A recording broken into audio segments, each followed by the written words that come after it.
un punto. ¿Quién sabe qué es un punto?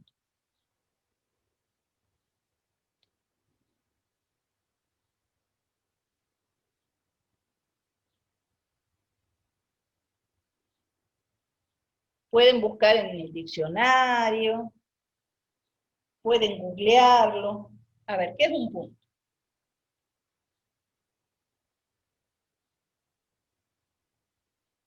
Sin miedo.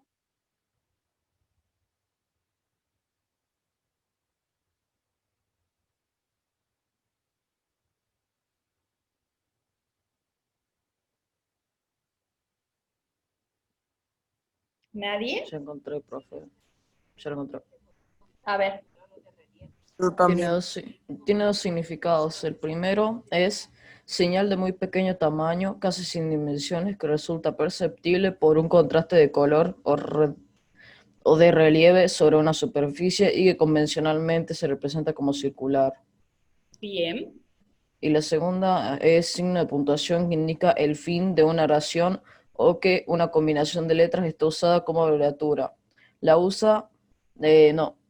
pausa que indica su empleo dentro de un texto es la mayor que puede representar un signo de puntuación. Bien. De las dos que leyeron, ¿cuál de las dos nos sirve a nosotros? La primera. La primera. Entonces, a ver, volver a leer. Señal de muy pequeño tamaño, casi sin dimensiones, que resulta perceptible por un contraste de color o de relieve sobre una superficie, y que Bien. convencionalmente se representa como circular. Bien, que convencionalmente se representa circular y es un ente casi sin dimensión.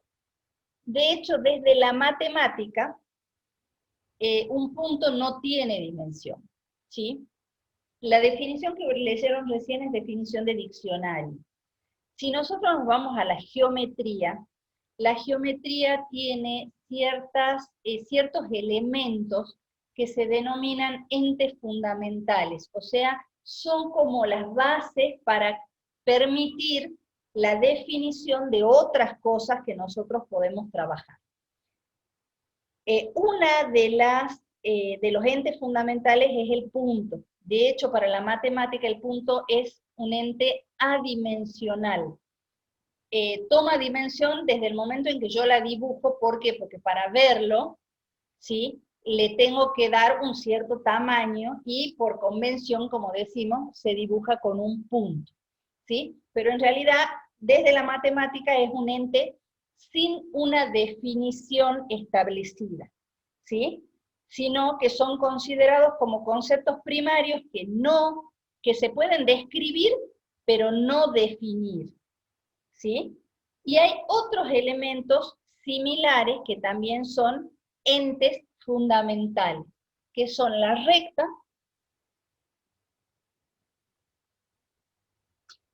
y el plano.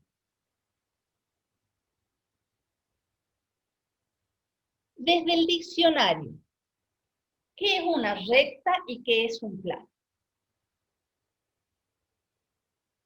Se lo puede googlear. Sí, obvio. Ah, ok. Dice que la recta es una línea formada por una serie continua de puntos en una misma dirección que no tiene curvas ni ángulos y cubre la menor distancia posible entre dos puntos. Yo tengo la definición de plano.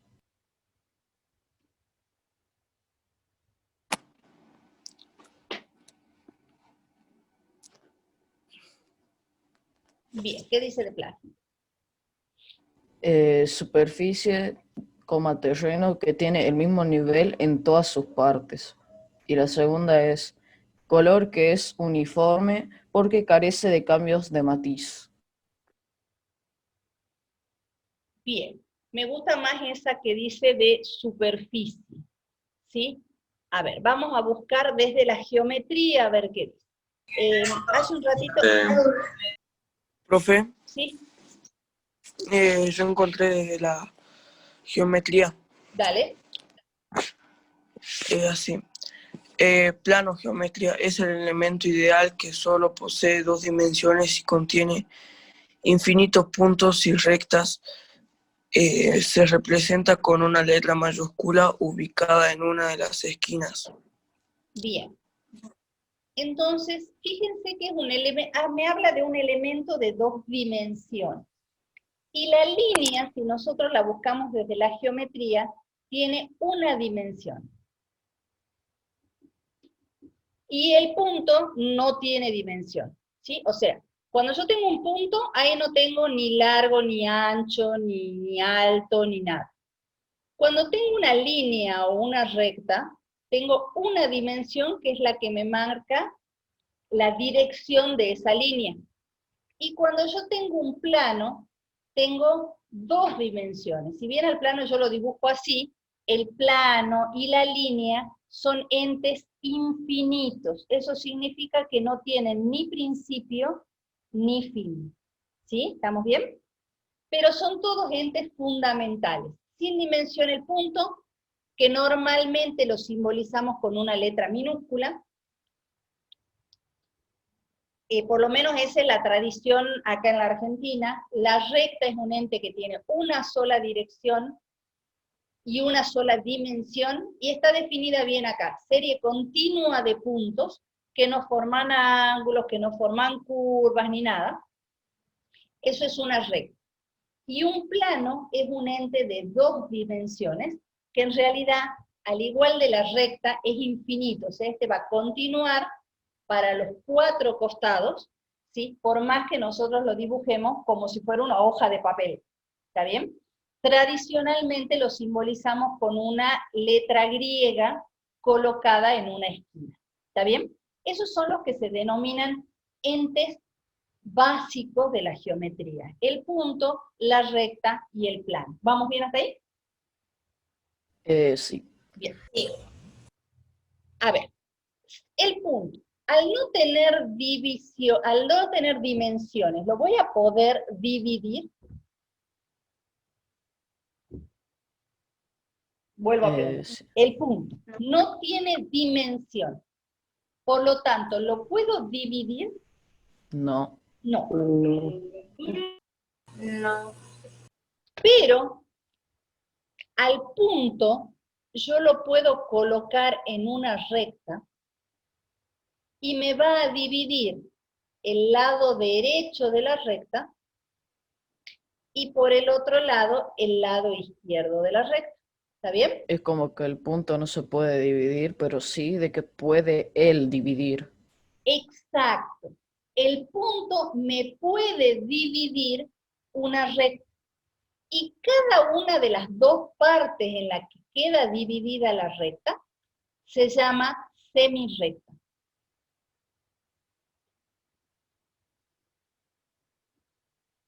O sea que una semirrecta es cada una de las 2 partes en la que queda dividida una recta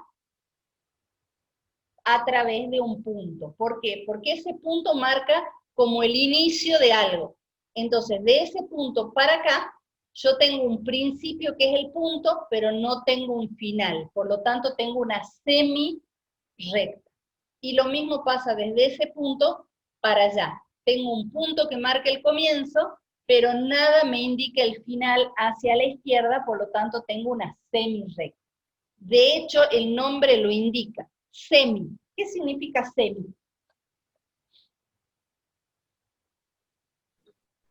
Mitad.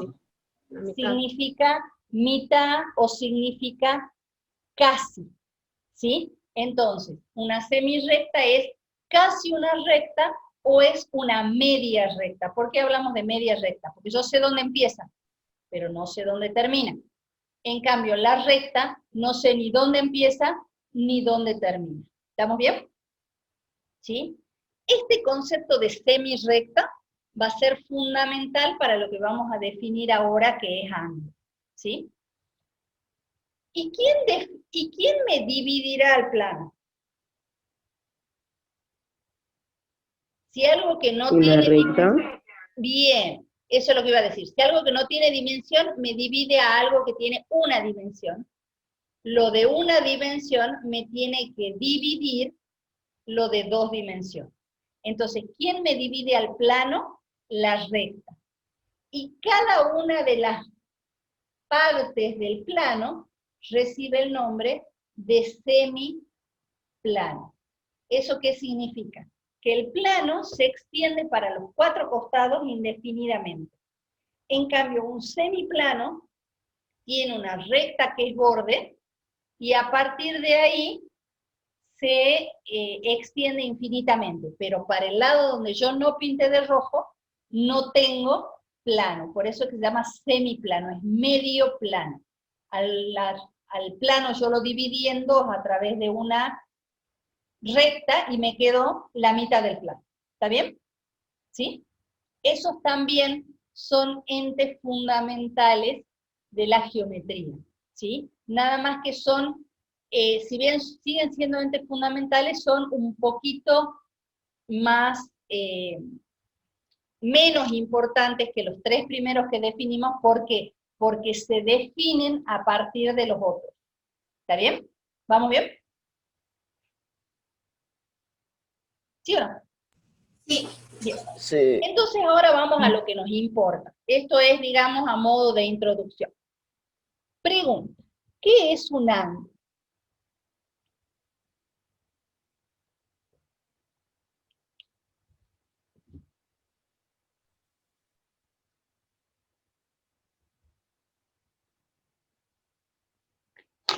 Escucho, Se lo puedes googlear. obvio. Ah, yo ya tengo la definición. Ya lo Bueno, encontré, profe. más allá de la pregunta de que me acaban de hacer si se puede googlear, obvio que se puede googlear. Y hay un concepto que yo lo considero erróneo en la historia educativa, porque pareciera que la única materia que necesita diccionario es lengua. No, el diccionario es una ayuda para que yo pueda entender aquello que está escrito. Entonces, el diccionario tradicional o la googleada es válida siempre que me ayude a entender lo que estoy leyendo. El único cuidado que hay que tener con la googleada es que en internet hay mucha información que no es correcta. Entonces, en la googleada yo tengo que tener presente que de buscar en más de un lugar a fin de estar seguro que lo que estoy leyendo es lo cierto, ¿sí? Pero nada más que eso.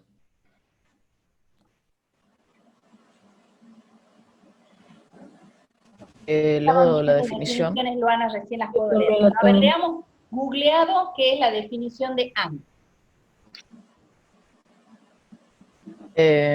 Ángulo, porción indefinida de plano limitada por 2 líneas que parten de un mismo punto o por 2 planos que parten de una misma línea y cuya abertura puede medirse en grados.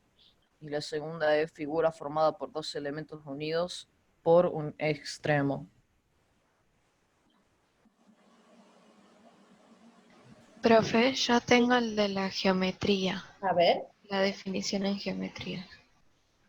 lea. Dice, en geometría el ángulo puede ser definido como la parte del plano determinada por 2 semirrectas llamadas lados que tienen el mismo punto de origen llamado vértice del ángulo. La medida de un ángulo es considerada como la longitud del arco de circunferencia centrada en el vértice delimitada por sus lados. Bien.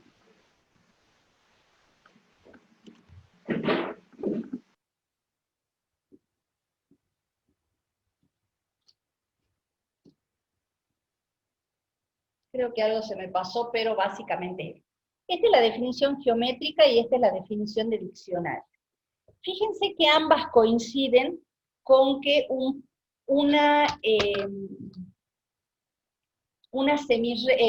ángulo es o bien una porción de plano o un espacio delimitado por la intersección de 2 semiplanos, ¿sí? Es más fácil entender como una porción de plano delimitada. Acá dice por 2 líneas de origen común. Pero si son líneas que tienen un origen, terminan siendo lo que se define en la geometría como semirrecta. O sea que las dos definiciones están diciendo lo mismo. Que, primero y principal, yo tengo un plano, y dentro de ese plano, yo tengo dos semirrectas que tienen un origen común. Entonces, yo tengo un puntito que es el origen de mis semirrectas, y tengo dos semirrectas que tienen ese mismo origen. ¿Por qué se le hace la flechita a la semirrecta? Para indicar que esa semirrecta continúa, ¿sí? Pero en realidad es el único significado de esa flechita. No sé si llegaron a escuchar la pregunta que yo hice al final. La pregunta que yo hice fue, si un ángulo es una porción de plano limitada por dos semirrectas de origen común, y a esas semirrectas le llamamos lados, y al origen común le llamamos vértice, ¿qué le pasa al plano cuando yo lo divido? O cuando dibujo las semirrectas, ¿qué le pasa al plano? Tenés un semiplano. Ojo que el semiplano se forma por una sola recta, y acá tengo dos. Por lo tanto, no voy a tener un semiplano. ¿Qué voy a tener? Dos semiplanos. Bien, voy a tener dos semiplanos que cuando yo los junte, me van a armar este pedacito, ¿verdad? ¿Sí? No tengo hojas transparentes como para mostrarles cómo quedaría, pero sí quedarían dos semiplanos. Vamos a tratar de rayarlo. Uno de los semiplanos sería este, y el otro semiplano sería este.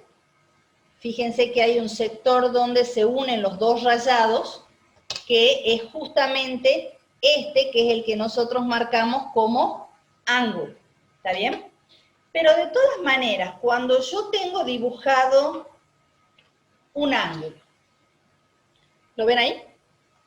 ¿Qué le pasa al plano? Si yo lo divido y lo corto, no solo me quedan dos semiplanos, sino que si yo lo corto por las líneas que corresponden a las dos semirrectas, me quedaría esta figura de acá, ¿sí? ¿Está bien? Entonces, en realidad, cuando yo dibujo las semirrectas de origen común, ¿cuántos ángulos quedan determinados? ¿Uno? Dos. Quedan estos dos.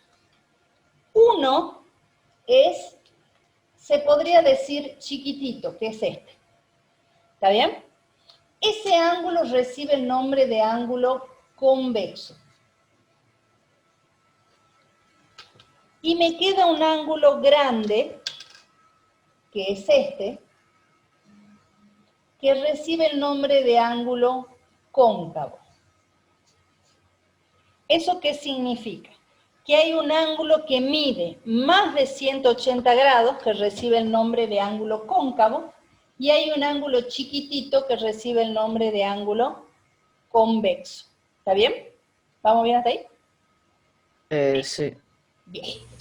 Eso me permite hacer una de las cosas que tienen en el texto, que a todo esto, y para que sepan, el libro que les seleccionamos con los profes es un libro de 6º grado, o sea que la teoría ahí que tienen en el trabajo práctico es de un libro de 6º grado.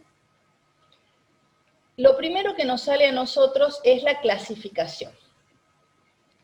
La primera clasificación que nosotros tenemos es la que acabamos de ver, en ángulos convexos y en ángulos cóncavos. Los ángulos cóncavos dijimos que son los que miden más de 180 grados, pero menos de 360 grados. Y los convexos miden más de 0 grados y menos de 180 grados. Entonces, fíjense que hay como límites marcados. el convexo mide más de 0. Entonces el que mide justo 0 grados, ¿cómo se llamará? ¿Alguien sabe? ¿Nulo? Bien, nulo. Otro límite es 180, porque el convexo mide menos de 180 y el cóncavo mide más de 180. Entonces, aquel que mide justo 180, ¿qué nombre recibe? Llano, bien. Y el límite último es que el cóncavo mide menos de 360. Entonces, el que mide justo 360, ¿cómo se llama? ¿Completo? completo? Bien, el completo, también le dicen giro completo, también le dicen ángulo de un giro, porque es el que da la vuelta de un giro entero, ¿sí? Pero cualquiera de esos nombres nos viene bien.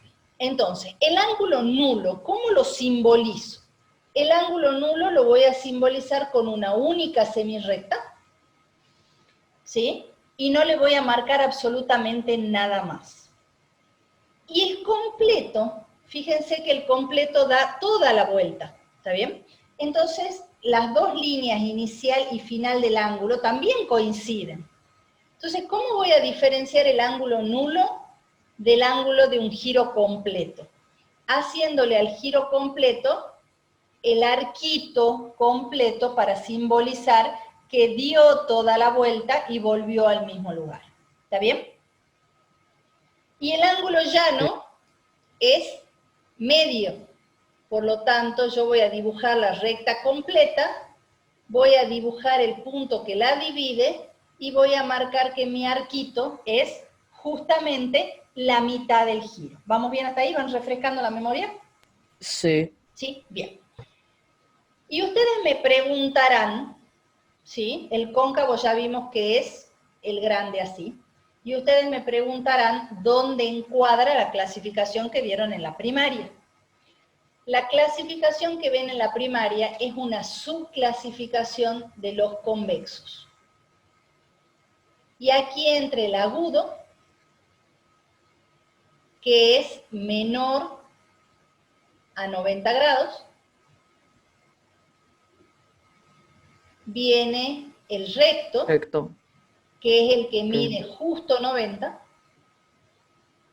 y que se simboliza normalmente con un cuadradito en lugar de un arquito, y el ángulo obtuso, que mide más de 90 grados, que es el grandecito, pero ojo, mide más de 90, pero menos de 180, que es justo el llano. ¿Está bien? ¿Refrescada la memoria de la clasificación? Sí. Bien. ¿Había cosas que no se acordaban o se acordaban todo? Había cosas que no acordaba. Bien, entonces está viniendo bien Sí, el bueno. repaso. Nos quedan ver dos cosas. Por un lado, el significado de, tres cosas. El significado de ángulos consecutivos. ¿Alguien me puede decir qué son los ángulos consecutivos? ¿O qué significa que dos cosas sean consecutivas? Que está al lado de la otra. Bien, que una está al lado de la otra. En el O que caso de sea los seguido. ángulos, hay que tomar una precaución. Para que dos ángulos sean consecutivos, no alcanza solamente con que una esté al lado de la otra, sino que necesitan ser seguidos,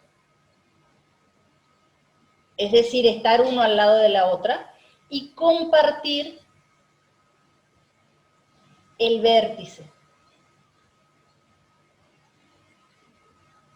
Eso significa que para ser consecutivos, tienen que tener un vértice común y estar uno seguido del otro.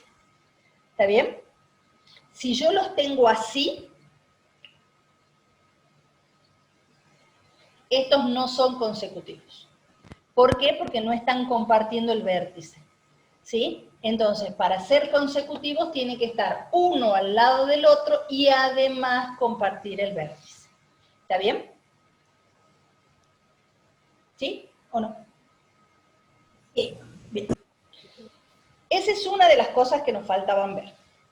Lo otro que nos faltaba ver es la clasificación en complementarios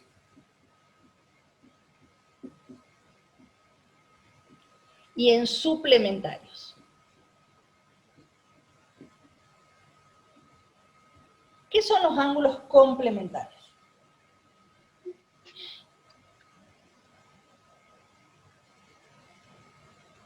¿Se acuerdan o no? Los que juntos formaban 90 grados. Bien, en realidad la definición dice que son los que juntos suman 90 grados. ¿Por qué? Porque si yo les digo que juntos forman un ángulo de 90, me los imagino sí o sí consecutivos.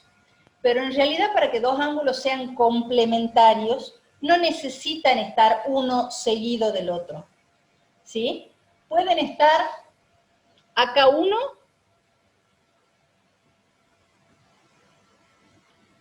y acá el otro. Y sin embargo yo voy a poder decir que esos son complementarios, ¿por qué? Porque 70 más 20 es 90. Pero no hace falta que estén juntos, ¿sí? Entonces, más que decir que juntos forman o juntos hacen un ángulo de 90 grados, vamos a decir simplemente que suman 90 grados, no importa que no sean consecutivos. ¿Está bien? ¿Sí o no? Sí, Sí, Sí. Y los suplementarios es parecido, ¿sí? Son suplementarios cuando suman, ¿cuánto? 180 grados. 180. 180 grados. No importa que estén separados, eso significa que si yo tengo un ángulo acá de 120 y un ángulo acá de 60, esos van a ser suplementarios porque 120 más 60 forman 180 grados, ¿sí? Ahora, ¿qué pasa cuando yo a los suplementarios los junto y efectivamente los pongo como consecutivos? Es decir, me queda 60 y 120.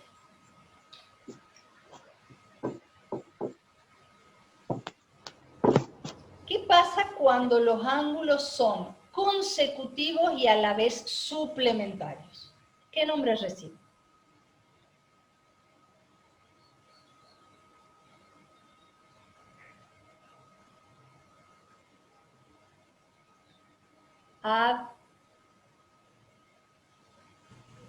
Son los conocidos como adyacentes.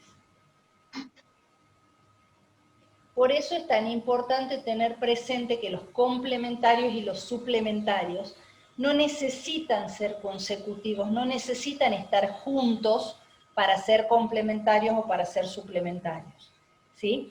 En el caso de los suplementarios, que además son consecutivos, reciben un nombre particular, que es el hecho de ser adyacentes, ¿sí? Entonces, aquellos, cuando nosotros nos nombran los ángulos adyacentes, necesariamente no solo son suplementarios, sino que además son consecutivos. En cambio, si a mí me dicen que son suplementarios, yo puedo tener dibujado el ángulo de 70 grados acá, ya se los muestro. Puedo tener el ángulo de 70 grados de un lado de la hoja y el ángulo de 110 del otro lado de la hoja, que aún así esos dos ángulos son suplementarios. ¿Puedo decir que este ángulo y este ángulo son adyacentes? No. ¿Por qué? Porque no son consecutivos. ¿Está bien? ¿Se entiende la diferencia entre simplemente suplementarios y el hecho de ser adyacentes? sí. Bien. Sí. Entonces sabemos entonces que los suplementarios con solo sumar 180 alcanzan. Los adyacentes no solo tienen que sumar, sino que además tienen que ser consecutivos. ¿Se acuerdan de eso? ¿Sí? Y el último concepto que ustedes ven en la primaria es el concepto de ángulos opuestos por el vértice.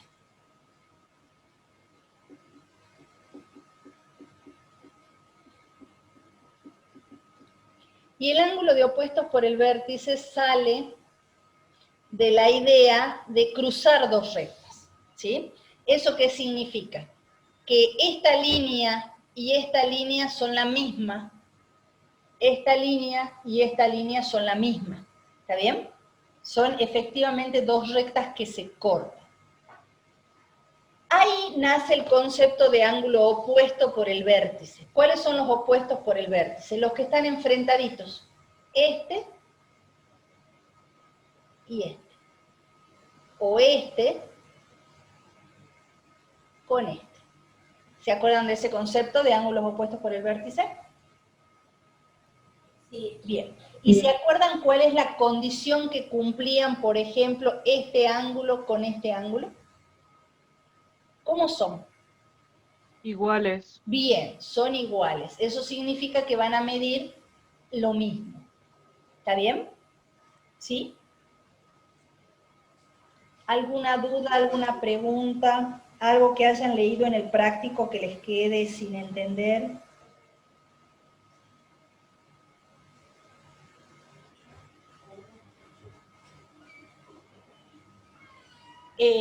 Normalmente nosotros marcamos los ángulos con letras griegas.